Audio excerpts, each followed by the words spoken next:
You're listening to the Drummer Daily Podcast, the only daily podcast dedicated just to drummers. Go to my website at danielhadaway.com. Hey there again. Welcome back. I'm a little amused with myself right now. I just tried to plug in. I have the iPhone 7 Plus, the new one, without a headphone jack, and I have already I think I've had it for a week now. I've probably 10 times tried to plug in headphones or something else into the bottom of the phone and been like, man, I'm missing where that jack is. I'm not quite hitting it. And I realized, oh yeah, it doesn't have one. So kind of amused by that. But I have a little adapter that came with it. And that's how I'll record the podcast. I record it with a little microphone that plugs into my iPhone. I like it. I like using this app. It's a little quicker than using Logic or Pro Tools or anything else.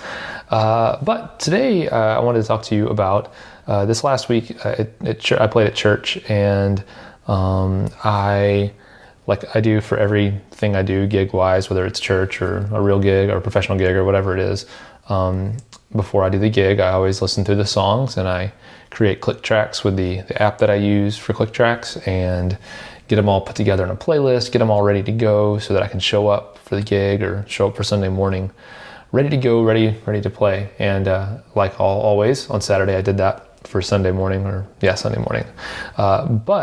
when I got to church on Sunday, we were testing out doing another service in a theater in downtown in the city where I live.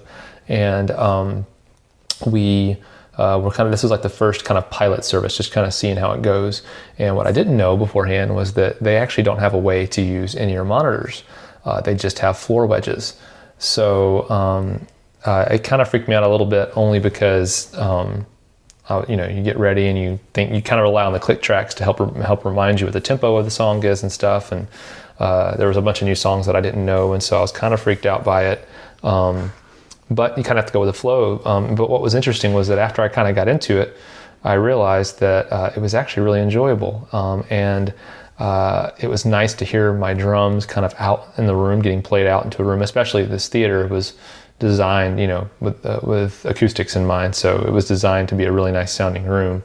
And so it was really cool to hear my drums kind of in the room and hear everything in the room, and not kind of feel isolated like you can with in-ear monitors sometimes. But I will say that the blessing in disguise of this whole situation was that I have been on tour recently quite a bit, been playing a lot of shows, and that means a lot of playing with a click track every day. And what I discovered, and it's fun because I actually honestly, I don't play without a click track hardly ever. This might have been the first time in at least a year I was playing without a click. I'm trying to think the last time. I used to go and play for our church's youth group every once in a while, and they would have a similar situation without in-ears. And so I would play without a click then. But it's been a while. So anyway, but thankfully I discovered that if you play with a click and you're kind of up on it and doing good with it, it's really fun, at least for me it is, and really easy to play without a click and hold the tempo.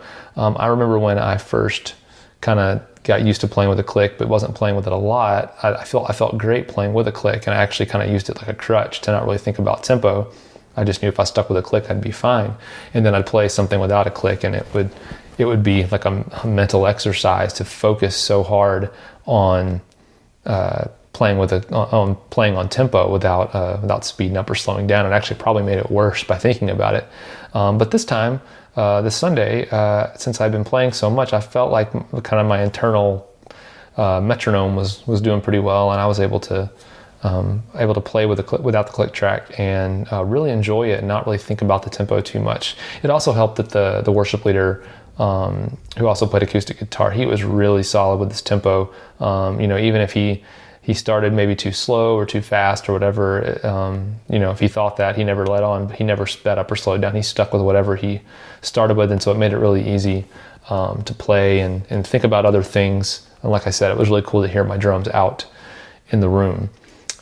So that's it for today. Just wanted to kind of point out a little not so obvious benefit of playing with a click track a lot is that you actually get a lot better at playing without a click track and get a lot I get a lot more enjoyment out of playing without a click track when the time comes up. But like I said, certainly don't want to fall into the habit like I have before, where I just use the click track like a crutch. I'd rather be all in and great with the click track and up to speed so that I can play without it and be great, or maybe not play with the click track at all and completely rely on my own inner feel to keep things right. But when you're kind of floating there in the middle, it's really tough, especially mentally, to kind of stay on track. And it can be exhausting, especially if you play longer sets of songs. Thankfully, that wasn't the case this week. So hope you're doing well. And I'll try to get another podcast episode up and live to you tomorrow. Until then, we'll see you again.